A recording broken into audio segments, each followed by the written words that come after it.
Hi, today I want to talk to you about estimating your time. It was a question that came up last night on a webinar that I did about tips and tricks for managing small projects, and it's a great question. I think it's one of those things that we think is this absolute science, that there is a science or a formula to estimating our time. And yet, when we look at it, it's really not. It comes down to some simple principles, if you like to consider them as principles. And the first is this: if you're going to be doing something for the very first time, you can't know how long it's going to take. And so you really will simply be estimating, having a go at guessing how long it would take you to do that particular thing. Now, it becomes a different story when that particular task is something that you've done before, because all of a sudden you have something that you can benchmark against. You'll have an idea of how long it took or the time that you estimated it would take, and then how long it actually took. So you will have a bit more of an idea about, the second time that you come back to do that particular task. Well, yeah, did I allow enough time last time? No, I need to allow a bit more. Did I allow time last time and it was too much? I didn't need that much time, so I can allow a lot less, allow less time to take, to be able to do that task. So think about those things. That have you done this task before? And if so, how long did it take? And if you haven't, have a guess. And maybe there's other ways to be able to estimate your time.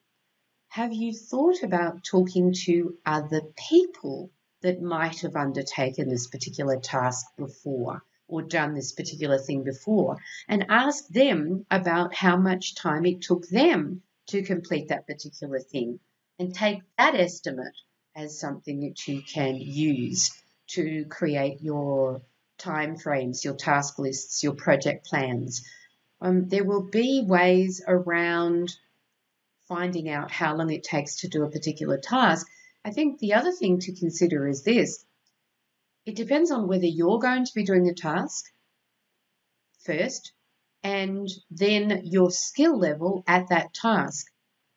Because if I'm going to perform a task that I've got a skill for, so I understand and I exactly understand what's required, how to do it, how to go about it, I've done it before, then that means that it's not going to take me anywhere near as much time as if I was stepping in to do or perform a task for the very first time when I didn't necessarily have the skills or the knowledge required.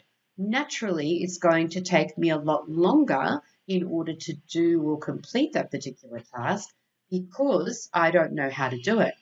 So keep this in mind when you're also working with other people.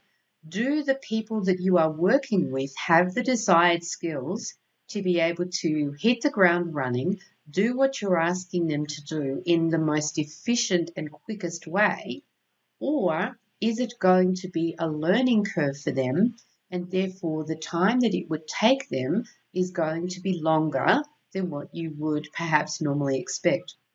And sometimes what happens is this: you might go and there might be a number of you that are involved in estimating the output of excuse me, estimating how long it's going to take to complete a task, and a number of you are brand new at that task, you haven't done it before.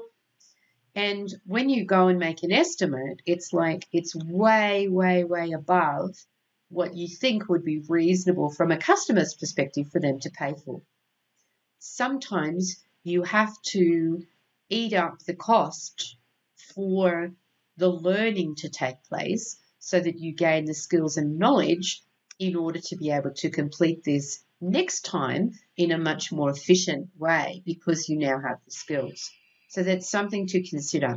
And the other thing is this: if it's going to take a long time for you to get up to speed to do it, my question would be, are you the best person to undertake this work?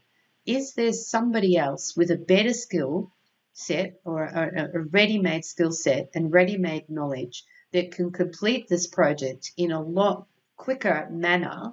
And are you better to go and hire them to do the work rather than you taking a lot longer because you have to get yourself up to speed? Just a few things to consider when you think about estimating the time that it will take for the tasks that you have to complete in order to deliver a project. And hopefully this has been beneficial, and please leave me some comments if there's anything else you want to know about, anything you consider in terms of what I've said, whether you agree with me or disagree with me, let me know.